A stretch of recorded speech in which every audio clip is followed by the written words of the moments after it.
Masaya na ngayon si Alden Richards at Maine Mendoza sa isa't isa. Kaya kahit anong gawin ng mga bashers nila ay hindi magtagu-tagumpay. Lalong-lalo na at napakarami na ring resibo ang lumalabas at pinatutunayan ito ni Alden Richards at Maine Mendoza sa publiko. Lalong-lalo na sa mga ginagawin nilang interview noon pa man at hanggang ngayon. Kaya kahit anong gawin nila ay hindi nila masira-sira si Alden Richards at Maine Mendoza at panay gawa na lang ng sarswela na alam naman natin na hindi magtatagumpay. Nang sa gayon, ang masira man nila si Maine Mendoza at Alden Richards ay papalitan nila ito ng kanilang mga idolo, lalong-lalo na ang mga starlet na mga sinusuportahan nila ngayon na walang kaamor-amor sa publiko. Kaya ganun na lamang ang paninira nila at tuloy-tuloy ito, lalong-lalo na ngayon na sikat si Alden Richards at Maine Mendoza at kahit kailanman ay hindi na ito mababago dahil nakatatak na ito bilang isang pinakasikat at respetadong artista na kahit kailan ay hindi na mangyayari sa kanilang mga iniidolo, lalong-lalo na ito ay mali ng pagpapasikat. Dahil talagang organic ang pagpasikat na ginagawa kay Maine Mendoza at Alden Richards sa simula pa lamang. At dito sila nagkakamali. Kung inaasahan nila na shortcut lang ang pagiging sikat ay nagkakamali sila dito. Kailangan din ng talento at approval ng mga tao. Alam naman kasi natin ang ginagawang paninira kay Maine Mendoza at Alden Richards ngayon. Kaya meron silang simpatiya sa mga manonood at publiko.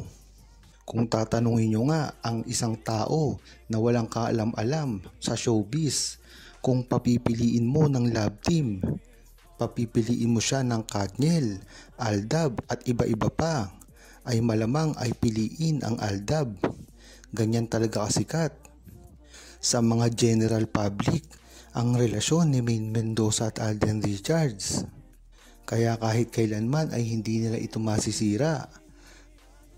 Susubukan nila ito hanggang ngayon. Dahil nga naman, ito ay para sa sarswela at mga pera na ibinabayad sa kanila. Kung hindi nila ito gagawin, ay hindi tatakbo ang karir ng kanilang mga idol. Lalong-lalo na ang mga starlet na nagsisimula pa lamang.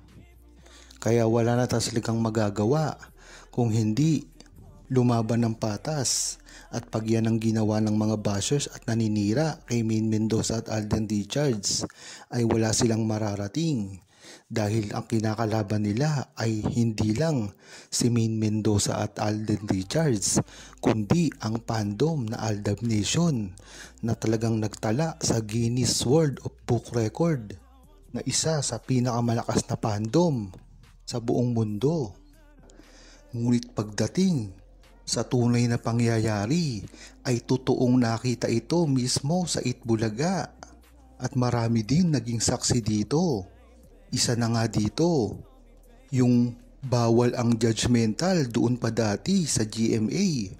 Meron daw nakakita mismo na true-blooded Aldab Nation. Kaya ito ay isa sa mga hindi maipaliwanag ng mga bashers ni Maine Mendoza at Alden Richards.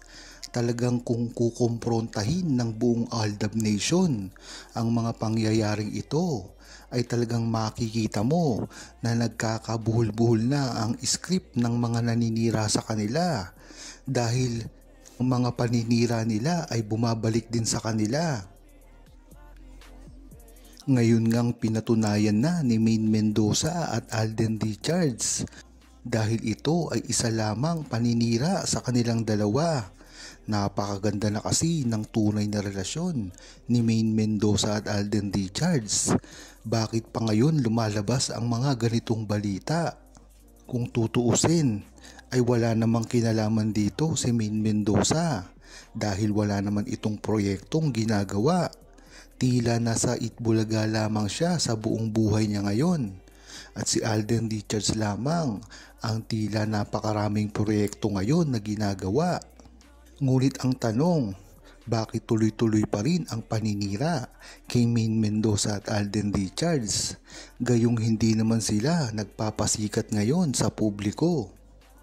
Ang sagot dito at hindi na maitatanggi ay ang talagang tunay na tuloy-tuloy na paninira kay Maine Mendoza at Alden Richards.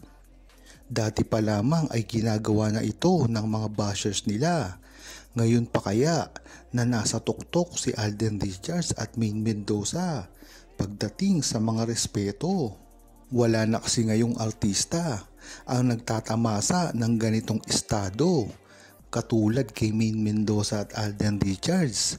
Isang respetadong mga artista na ngayon dahil nga naman ito sa mga achievements na ginawa nila dati. Kaya ngayon, pinupukol sila at hindi naman nagtatagumpay. Mas maganda nga na ginagawa ni Alden Richards at Maine Mendoza ang talagang tama. Dahil sila na rin ang mababalikan dito ng mga bashers nila pagka sila ay nagkamali ng ikinilos. Kung tama nga ang ikinikilos nila ay binabatikos pa rin sila at talagang pilit sinisira. Ngayon pa kaya na kung magkamali sila ng kilos ay talagang puputaktihin sila ng mga pambabash at paninira. Magkakaroon na naman ng bala ang mga bashers nila na ipupunto nila, lalong-lalo na kay Alden Richards. Dapat siya ay mag-ingat sa mga ginagawa ng bashers. Dahil isang pagkakamali lang niya ay talagang puputaktihin siya ng mga pambabash, lalong-lalo na ang mga kabi-kabilang fandom na talagang tinutuligsa siya dati pa man lang. Dapat mag-ingat si Alden Richards sa mga babae na panay ang lapit sa kanya dahil maaari itong pagsimulan ng malaking gulo, lalong-lalo na makita si Alden Richards ng ibang babae at kumagat ito sa isang trap.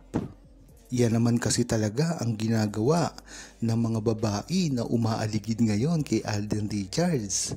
Bagamat nasanay na rin si Alden Richards sa mga ganitong kalakaran at talagang pinauubaya niya na sa tao kung ano ang magiging reaksyon nito. Dapat pa rin siyang mag-ingat dahil ang mga babaeng ito ay wala nang sinasanto at talagang gusto siyang akitin. Yan naman talaga ang balak nitong mga taong ito. Kahit pa mismo mga malalapit na kaibigan na ni Alden Richards ay talagang nagagamit na rin siya. Ilan na rin kasi ang mga kaibigang totoo ni Alden Richards na mga babae sa showbiz. Isa na dito sila Barbie, si Bea at ang mga nakasama niya noong sa Teen Star pa siya. Yan ang mga subok na mga totoong kaibigan ni Alden Richards na walang pagnanasa sa kanya. Ngunit iba na ngayon ang panahon. Lahat ng mga bagong kaibigan ni Alden Richards ay talagang makikita mo ang panggagamit lamang sa kanya.